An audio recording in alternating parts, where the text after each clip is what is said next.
Hi guys, this is me Sachin Gupta. Welcome back to my YouTube channel. So guys, today we are going to study lecture number 2 on permutation and combination. ठीक है, lecture number 1 में हमने क्या discuss किया था, factorial notation के बारे में बेसिक नॉलेज जो है वो गेन करी। आज हम डिस्कस करेंगे कॉम्बिनेशन। देखिए चैप्टर का नाम क्या है, परम्यूटेशन एंड कॉम्बिनेशन। तो परम्यूटेशन क्या होता है, it is all about arrangement. ठीक है, कि चीज़ों को कितनी तरीके से हम अरेंज कर सकते हैं। कॉम्बिनेशन क्या है, combination is all about selection, कि चीज़ों को हम कितनी तरीके से या सेलेक्ट या रिजेक्ट कर सकते हैं। ठीक है, तो आज हमारा जो मेन फोकस रहेगा आज के लेक्चर का वो कॉम्बिनेशन को समझने में रहेगा। तो चलिए फटाफट से शुरू करते हैं और कॉम्बिनेशन को एक एग्जाम्पल के थ्रू समझते हैं कि कॉम्बिनेशन है क्या। मान लेते हैं हमारे पास एक क्वेश्चन है जिसमें ये गिवन है कि हमारे पास 5 ऑब्जेक्ट्स हैं A B C D E, और हमें क्या करना है, इन 5 ऑब्जेक्ट्स में से 2 ऑब्जेक्ट्स को सेलेक्ट करना है। तो उसके कितने तरीके हो जाएंगे ये हमें फाइंड आउट करना है। तो 5 में से 2 ऑब्जेक्ट सेलेक्ट करने हैं। तो देखिए सिलेक्शन में ऑर्डर इंपॉर्टेंट नहीं होती है, आपने 2 ऑब्जेक्ट निकालने हैं इसमें से, तो आप पहले ए को निकालिए फिर बी को निकालिए, या पहले बी को निकालिए फिर ए को निकालिए, दोनों सेम बात है, क्योंकि सेलेक्ट क्या हुआ है, ए और बी ही सेलेक्ट हुआ है। यही मतलब है ना। मान लो आपको कह दिया गया कि आपकी क्लास से 2 बच्चों को सेलेक्ट करना है और उसे किसी टूर्नामेंट के लिए भेजना है। ठीक है, तो आप ऐसा कर दीजिए कि आदित्य और अमन को सेलेक्ट कर दिया। तो चाहे आदित्य को पहले सेलेक्ट करिए या अमन को पहले सेलेक्ट करिए, उससे फर्क नहीं पड़ता। कंसर्न हमारा क्या है, हमारे को 2 बच्चे सेलेक्ट करने हैं और वो दोनों कौन होने चाहिए, आदित्य और अमन होने चाहिए। वो एक केस बनेगा। ठीक है, तो सिलेक्शन की जब बात करें, क्वेश्चन में कभी भी गिवन हो कि आपको सिर्फ सेलेक्ट करना है, तो ऑर्डर मैटर नहीं करता है। ठीक है, अब 2 ऑब्जेक्ट को कितनी तरीके से सेलेक्ट कर लेते हैं वो देख लेते हैं। एक तरीका हो गया ए को बी के साथ, ए को सी के साथ, दूसरा ए को डी के साथ, ए को ई के साथ, फिर बी को सी के साथ। अच्छा, बी को ए के साथ नहीं करेंगे क्योंकि बी को ए के साथ ऑलरेडी सेलेक्ट हो चुका है। तो बी को सी के साथ, बी को डी के साथ, बी को ई के साथ, फिर सी को बी के साथ नहीं करेंगे क्योंकि बी को सी के साथ ऑलरेडी कर चुके हैं। तो सी को डी के साथ, सी को ई के साथ, फिर डी को ई के साथ। इतने ही टोटल केसेस बनेंगे इन 5 ऑब्जेक्ट्स में से 2 ऑब्जेक्ट को सेलेक्ट करने के। ठीक है, तो टोटल कितने तरीके आ गए, 4 3 7 2 9 और 1 10। ठीक है, तो ये समझ आ गया कि सिलेक्शन क्या होता है। ठीक है, अच्छा इसको हम एक और तरीके से कर सकते थे। इसको हम एक तरीके से ऐसे कर सकते थे कि मान लो क्वेश्चन में हमें पूछा गया था कि 5 में से 2 ऑब्जेक्ट कैसे सेलेक्ट करने हैं। तो हम सेलेक्ट ना करके हम ये निकाल लें कि 5 में से 3 ऑब्जेक्ट कैसे हम रिजेक्ट कर सकते हैं। अगर मान लो सी डी ई को हमने रिजेक्ट कर दिया तो इसका मतलब ए और बी सेलेक्ट हो गया। ठीक है, या फिर बी सी डी को हमने रिजेक्ट कर दिया, इसका मतलब ए और ई सेलेक्ट हो गया। तो जितनी तरीके से हम 3 ऑब्जेक्ट को रिजेक्ट कर सकते हैं उतनी तरीके से ही हम 2 ऑब्जेक्ट को सेलेक्ट कर सकते हैं। ये कंसेप्ट बहुत इंपॉर्टेंट है और अभी आपको समझ में भी आएगा जब हम फॉर्मूले के थ्रू इसको करेंगे। अच्छा, मान लीजिए कभी क्वेश्चन आपके पास ऐसा आया कि भैया हमारे पास 100 ऑब्जेक्ट्स हैं, उसमें से आपको 5 ऑब्जेक्ट सेलेक्ट करने के कितने तरीके हैं। तो ये बार बार आप बैठ के केसेस तो बनाएंगे नहीं, क्योंकि देना तो आपने IIT चाहिए।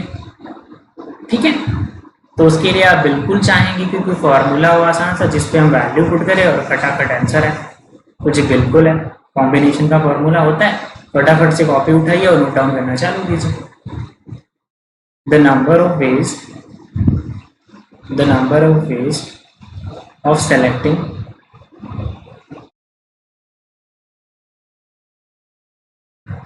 are different things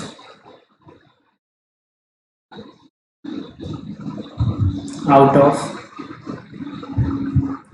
and different things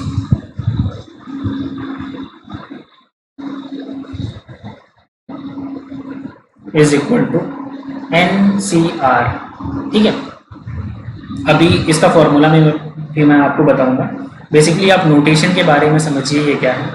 C stands for combination means selection, कितने ऑब्जेक्ट्स में से हमें सेलेक्ट करना है, n ऑब्जेक्ट्स में से सेलेक्ट करना है।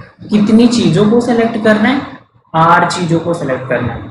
तो इसका जो बेसिक फॉर्मूला होता है NCR का वो क्या होता है, n factorial divided by r factorial और n माइनस r का फैक्टोरियल। मतलब न्यूमरेटर में क्या आएगा, टोटल जितने ऑब्जेक्ट्स में से हमें सेलेक्ट करना है, मतलब ऊपर वाले टर्म का फैक्टोरियल, डिवाइडेड बाई डिनोमिनेटर में क्या आएगा, नीचे वाले टर्म का फैक्टोरियल और इन दोनों के डिफरेंस का फैक्टोरियल। ठीक है, ये फॉर्मूला लगाएंगे तो आपको पता चल जाएगा कि n ऑब्जेक्ट में से, n डिफरेंट ऑब्जेक्ट में से r डिफरेंट ऑब्जेक्ट सेलेक्ट करने के कितने तरीके। ओके, अच्छा पिछला क्वेश्चन क्या था, 5 डिफरेंट ऑब्जेक्ट में से 2 डिफरेंट ऑब्जेक्ट सेलेक्ट करने थे। तो पिछले क्वेश्चन में के हिसाब से आंसर क्या आना चाहिए, 5C2। चेक करके देखिए इस फॉर्मूले पे रख के कि क्या 10 केसेस आ रहे हैं, 10 ही आए थे हमारे नॉर्मल काउंटिंग के थ्रू। फॉर्मूले से भी चेक कर लेते हैं। इस फॉर्मूले को कैसे ओपन करेंगे, यहाँ पे जो है उसका फैक्टोरियल न्यूमरेटर में आ जाएगा, डिनोमिनेटर में ये वाला आ जाएगा और इन दोनों का डिफरेंस आ जाएगा 5 माइनस 2 दैट इज 3 फैक्टोरियल। तो इसको सॉल्व करेंगे तो कितना आ जाएगा, 5 4 3 factorial divided by 2 factorial into 3 factorial, cancel out हो जाएगा, 5 4 जा 20/2 दैट इज 10। तो इसका आंसर जो आया वो 10 आया और काउंटिंग के थ्रू भी 10 ही आया था। इतनी बात समझ आ गई आपको। अच्छा कुछ और बातें मैं बताता हूँ कि NCR कब कब डिफाइन होगा। ठीक है,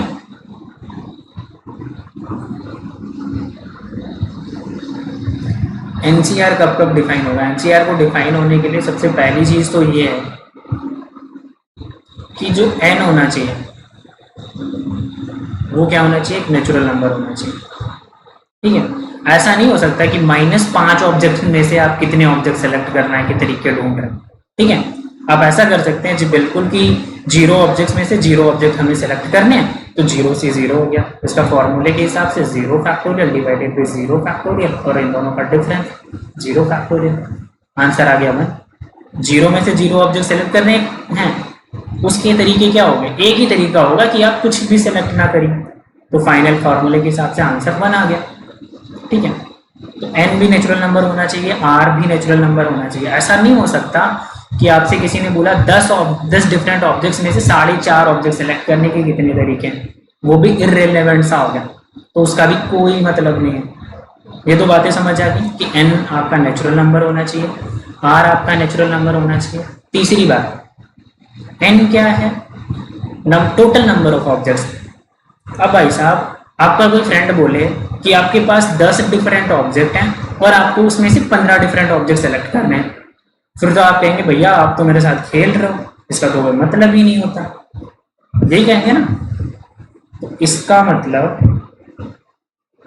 जो r की वैल्यू है वो हमेशा छोटी होनी चाहिए, किससे, n से छोटी होनी चाहिए। मतलब जितने टोटल ऑब्जेक्ट्स हैं उसमें से या तो पूरे आप सेलेक्ट करेंगे या तो उनमें से कम करेंगे। ठीक है, और मिनिमम कितने ऑब्जेक्ट सेलेक्ट कर सकते हैं आप, 0, मतलब कोई सा भी नहीं सेलेक्ट करिए। तो r की वैल्यू 0 से n के बीच में होनी चाहिए, तभी ये NCR डिफाइन होगा। और NCR का फॉर्मूला क्या होता है, फैक्टोरियल n। एक बार और लिख देता हूँ ताकि आपको भूले नहीं, r factorial n minus r factorial. अच्छा एग्जाम्पल्स हम बहुत सारे करेंगे, कंसेप्ट्स को बिल्कुल आप ध्यान से समझिएगा। अभी जब मैंने लेक्चर स्टार्ट करा तब मैंने बोला था कि आपको भाई साहब 5 ऑब्जेक्ट्स में से 2 ऑब्जेक्ट सेलेक्ट करने हैं। तो आप 2 ऑब्जेक्ट सेलेक्ट करने की बजाय 3 ऑब्जेक्ट को रिजेक्ट भी तो कर सकते हैं।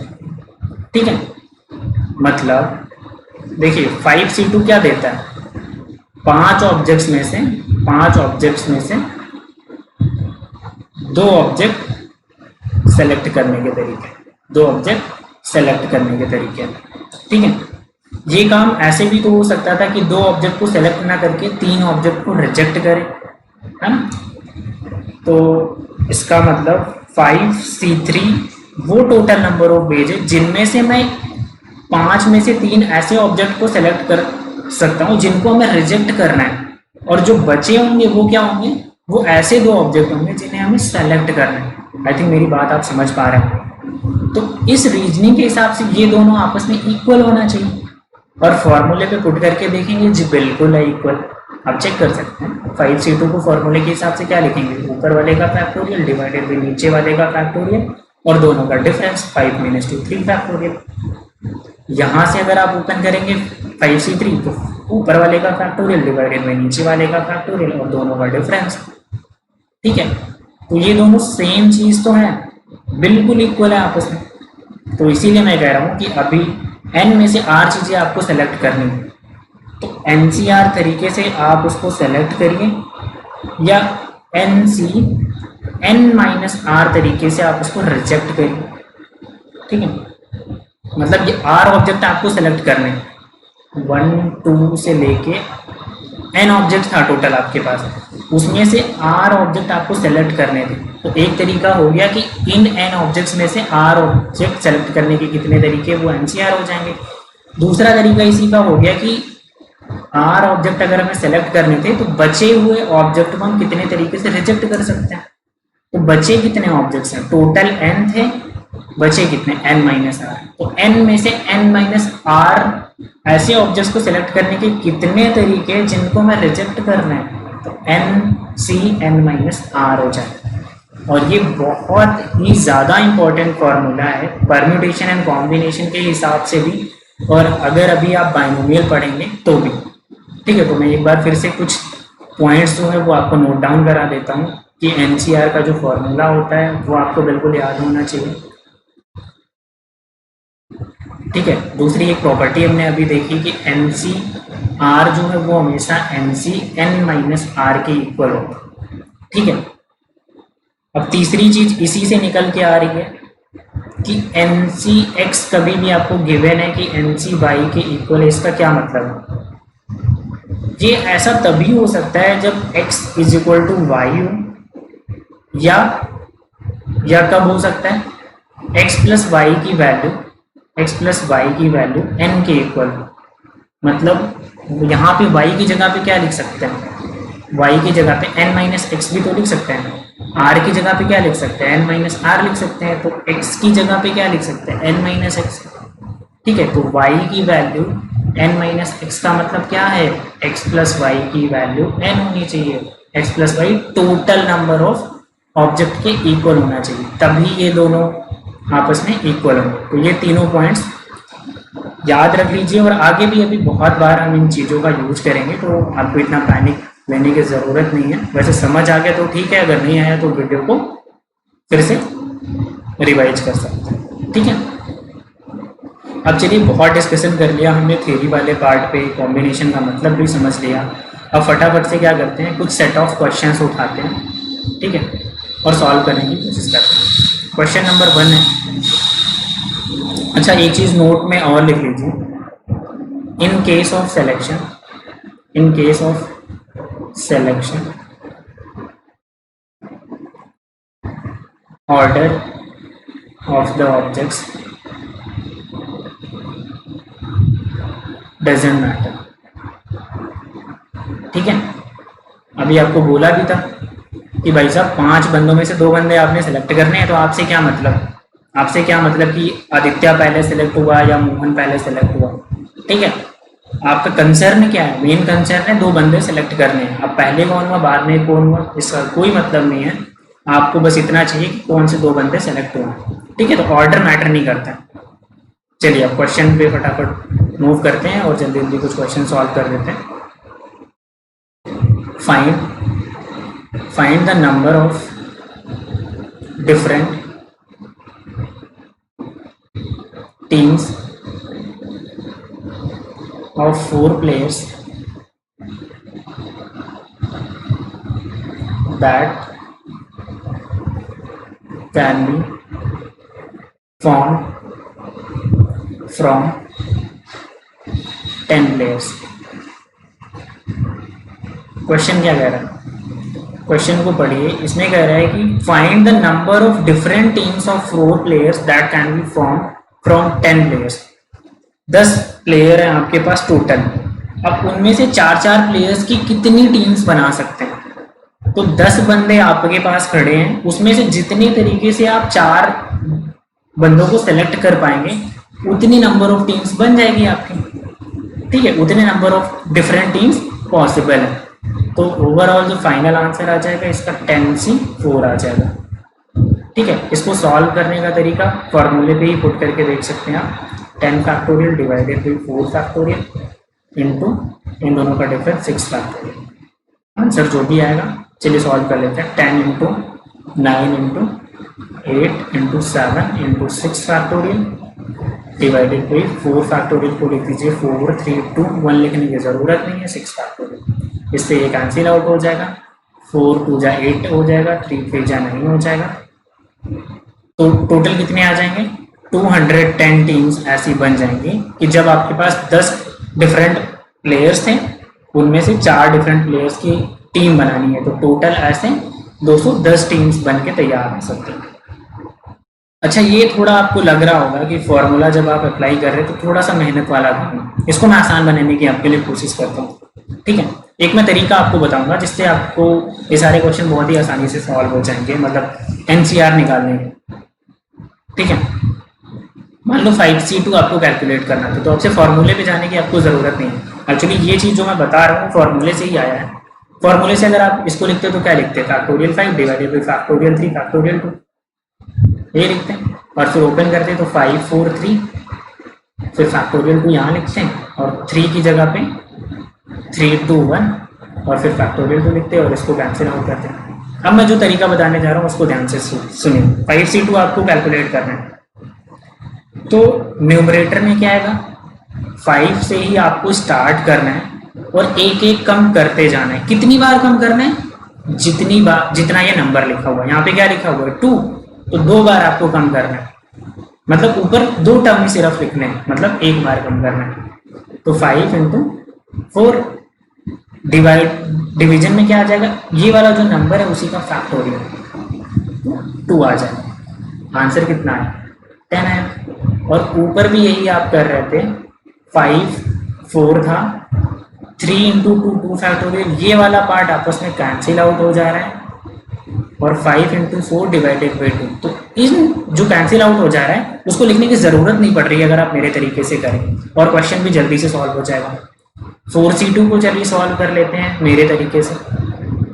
क्या है क्वेश्चन? मैंने क्या बोला कि आपको न्यूमरेटर से स्टार्ट करना है, मतलब 4 से स्टार्ट करना है, और ऊपर न्यूमरेटर में कितने टर्म आने चाहिए? 2 टर्म आने चाहिए, क्योंकि यहाँ पे नीचे 2 लिखा है, तो 4 और एक कम करके 3। डिवाइड बाई डिवीजन में कितने आने चाहिए? नीचे वाले टर्म का फैक्टोरियल 2 फैक्टोरियल, कितना आ जाएगा? 6 आ जाएगा। एक और तरीका देख लेते हैं। मान लीजिए आपको सॉल्व करना है 100C 98, 100 में से 98 ऑब्जेक्ट को सेलेक्ट करना है, 100 में से 98 ऑब्जेक्ट्स को सेलेक्ट करना है। इसके कितने तरीके हैं? तो भैया तो पहले जो अभी तरीका बताया है मैंने वो लगा लीजिए, सबसे आसान जो पड़ेगा। ठीक है, वो क्या आसान पड़ेगा कि यहाँ पे छोटा नंबर क्रिएट करने की कोशिश कीजिए। तो 100C, अच्छा 100 में से 98 नंबर आप सेलेक्ट कीजिए या 2 को रिजेक्ट कर दीजिए, बात सेम है। तो 100C2 भी लिख सकते हैं इसकी जगह पे। अब इसको मेरे वाले तरीके से ओपन करिए, तो 100 से स्टार्ट करेंगे और 2 टर्म ऊपर आएगा क्योंकि यहाँ पे 2 लिखा हुआ है। 100 into 99 divided by 2 factorial, solve करके जो भी आएगा वही आंसर आ जाएगा। एक एग्जाम्पल 2 और कर लेते हैं। मान लो आपको 10C3 निकालना है, तो मेरे वाले तरीके से क्या करेंगे? 10 से स्टार्ट करेंगे और ऊपर कितने टर्म आने चाहिए? कम करते करते कितने टर्म आने चाहिए? 3 टर्म आने चाहिए। तो एक तो 10 हो गया, फिर एक कम कर दो, फिर एक कम कर दो, 3 टर्म आ गए, डिवाइडेड भी नीचे वाले वैल्यू का फैक्टोरियल 3 फैक्टोरियल। अब इसको सॉल्व कर लेंगे, जितना भी आएगा वही रिजल्ट आ जाएगा। 8C4 एक और कर लेते हैं। 8C4 को सॉल्व करना है तो 8 से स्टार्ट करिए और ऊपर कितने न्यूमरेटर में टर्म आने चाहिए? 4 टर्म आने चाहिए। तो 8 7 6 5 डिवाइडेड बाई 4 फैक्टोरियल।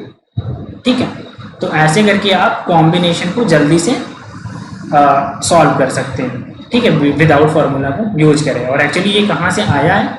ये फार्मूले से ही डेराइव हुआ। ठीक है, तो चलिए अब तक हमने क्या क्या डिस्कस कर लिया।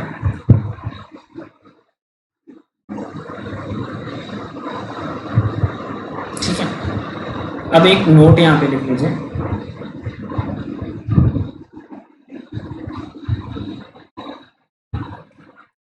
हाँ, सबसे पहले मैंने बोला था कि 5 ऑब्जेक्ट्स में से 2 ऑब्जेक्ट आपको सेलेक्ट करने हैं, मतलब 5 बंदों में से 2 बंदे आपको सेलेक्ट करने हैं।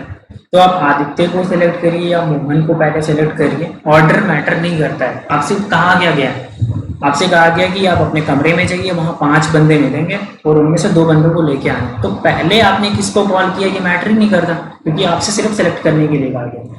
तो नोट में लिख दीजिए, in case of selection, in case of selection order doesn't matter। ठीक है, ठीक है, ये नोट में लिखने का। ओके, तो चलिए कुछ सेट ऑफ क्वेश्चंस कर लेते हैं फटाफट से।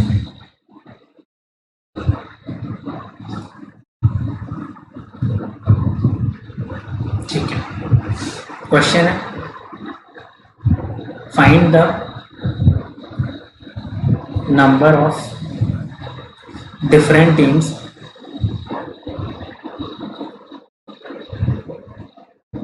of 4 players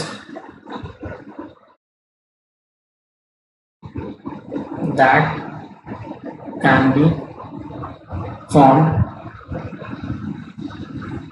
from 10 players। वही बात होगी कि 10 बंदे थे आपके पास एक कमरे में बंद, ठीक है, और आपसे कहा गया कि आपको 4-4 बंदों की टीम बनानी है। ठीक है, अब बहुत लोगों के दिमाग में आ रहा होगा कि 1 से लेके 10 बंदे थे, तो पहले 4 का और पहले 4 का, बाकी बचे 2 तो खाली हो गए, तो 2 ही टीम्स में नहीं आ रहे। नहीं, हमसे पूछा गया कितनी डिफरेंट टीम्स बना सकते हैं। बोले तो एक पहले बंदे को सिलेक्ट कर लिया, तीसरे को सिलेक्ट कर लिया, 5वें को सिलेक्ट कर लिया, 7वें को सिलेक्ट कर लिया, तो इससे एक टीम बन गई। फिर मान लो 7वीं की जगह 9वीं को सिलेक्ट कर लिया, तो इससे एक दूसरी टीम बन गई। ठीक है, तो ऐसी कितनी टीम्स बन सकती हैं वो काउंट करके हमें बताना। ठीक है, तो इसका तो बहुत आसान तरीका है, 10 बंदों में से जितनी तरीके से हम 4 डिफरेंट तरीके से हम 4 बंदों को सिलेक्ट कर पाएंगे, वही उतने नंबर ऑफ टीम्स बनेंगे। तो वो कितनी तरीके से कर सकते हैं, 10c4 तरीके से कर सकते हैं। अब मैंने जो तरीका बताया उससे आप कैलकुलेट कर दीजिए। 10c4 कैसे कैलकुलेट करेंगे, 10 से स्टार्ट करेंगे और ऊपर कितने टर्म आएंगे, 4 टर्म आएंगे। तो ये दूसरा हो गया, ये तीसरा हो गया और एक चौथा हो गया, डिवाइडेड बाई 4 फैक्टोरियल। 4 फैक्टोरियल को लिख सकते हैं 4 × 3 × 2 × 1। 4 2 जा 8 कैंसिल आउट हो गया, 3 3 जा 9, 7 3 जा 21, 10 210 टीम्स ऐसी बन के तैयार हो जाएंगी। ठीक है, नेक्स्ट क्वेश्चन देख लेते हैं। क्वेश्चन 2 है, find the different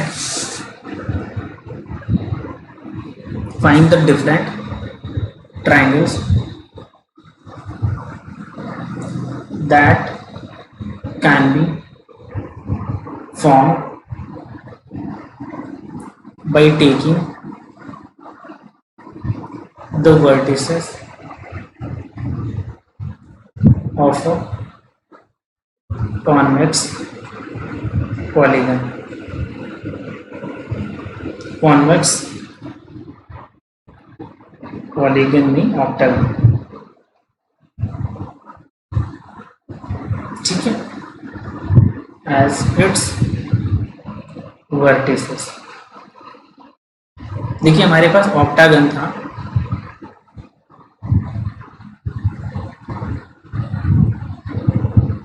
final exam में ड्रॉ करने की जरूरत नहीं है, बस ये मैं समझाने के लिए आपको कर रहा हूँ और तभी टाइम लग रहा है। ये बहुत ही बेसिक क्वेश्चंस हैं और ये बोर्ड लेवल क्वेश्चंस हैं। ठीक है, अभी आपको अच्छे से थोड़ा क्वेश्चंस मैं कराऊंगा। ठीक है, find the different triangles that can be formed by taking the vertices of a convex octagon as its vertices. देखिए ट्रायंगल बनाने हैं और इन्हीं सेट ऑफ वर्टिसेस को यूज करके बनाने हैं। ऑक्टागन में कितने वर्टिसेस है टोटल, 8 वर्टिसेस होंगे। अगर हम इनमें से किन्हीं 3 वर्टिसेस को सेलेक्ट कर ले, मान लो ये सेलेक्ट हो गया, ये सेलेक्ट हो गया और ये सेलेक्ट हो गया, तो इन तीनों को आपस में ज्वाइन कर देंगे और एक ट्रायंगल बनकर तैयार हो जाएगा। तो हमसे पूछा गया है कि कितनी डिफरेंट ट्रायंगल्स बन सकती है, तो जितनी अलग अलग तरीक़ों से हम 8 वर्टिसेस में से 3 वर्टिसेस सेलेक्ट कर लेंगे, वही हमारा टोटल नंबर ऑफ ट्रायंगल्स आ जाएगा। तो ये कैसे आ जाएगा, इसको कैसे सॉल्व करेंगे, 8 से स्टार्ट करना है और 3 टर्म ऊपर लिखना है 8C3 को सॉल्व करने के लिए। तो 876 डिवाइडेड बाई 3 फैक्टोरियल बोले तो 3, 2, 1, ये कैंसिल आउट हो जाएगा। 8 इंटू 7 56 ऐसे ट्रायंगल्स बन जाएंगे। ठीक है, ओके। थर्ड क्वेश्चन, इस थर्ड क्वेश्चन क्या है, लिखते जाइए कॉपी में। There are some railway stations located in a row if total number of different types of tickets which can make every possible journey between these two stations are 210. Find number of stations. Question में क्या कहा गया है, बहुत ध्यान से पढ़ें।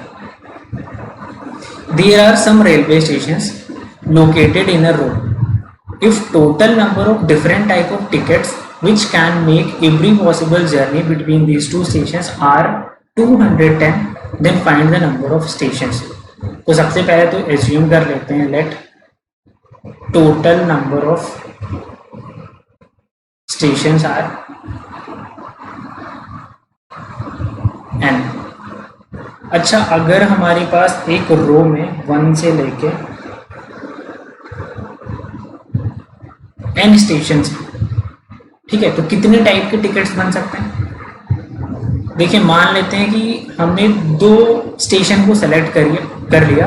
एक वो है जहां से हमें जर्नी स्टार्ट करनी है, दूसरा वो है जहां से जर्नी हमें कंप्लीट करनी है। मान लो जी शिमला से हम चले और कालका पे पहुंचे। शिमला से हमें चलना है और कालका को पहुंचना है। ठीक है, तो शिमला से कालका जाने के लिए एक तरीके का टिकट बनेगा और कालका से वापस शिमला आने के लिए एक तरीके का टिकट बनेगा।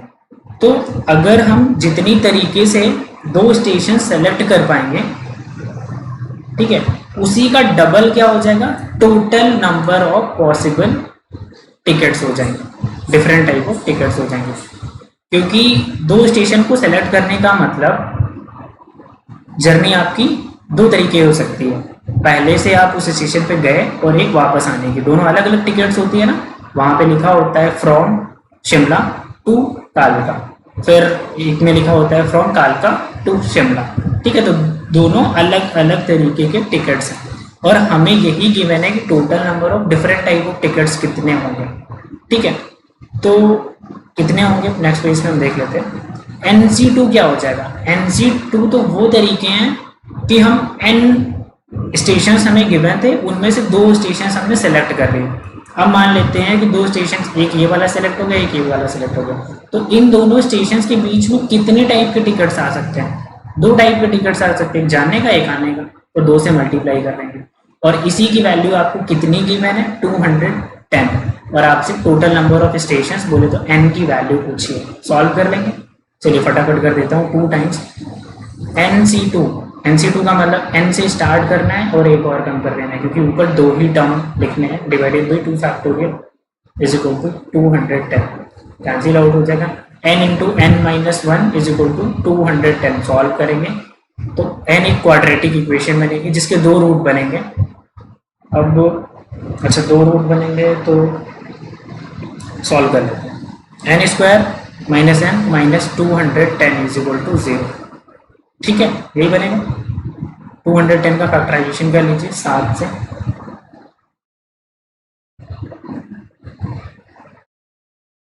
यही बनेगा। घटा के आपको 1 लाना है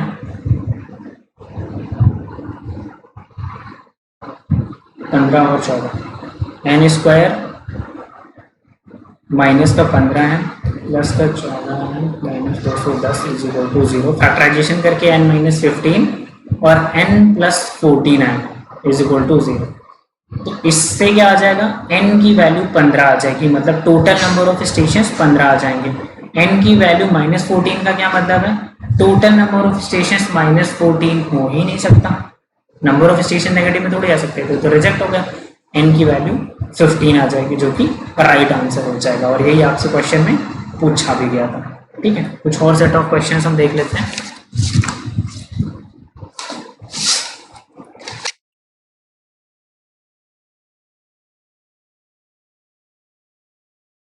Here are 11 students, out of which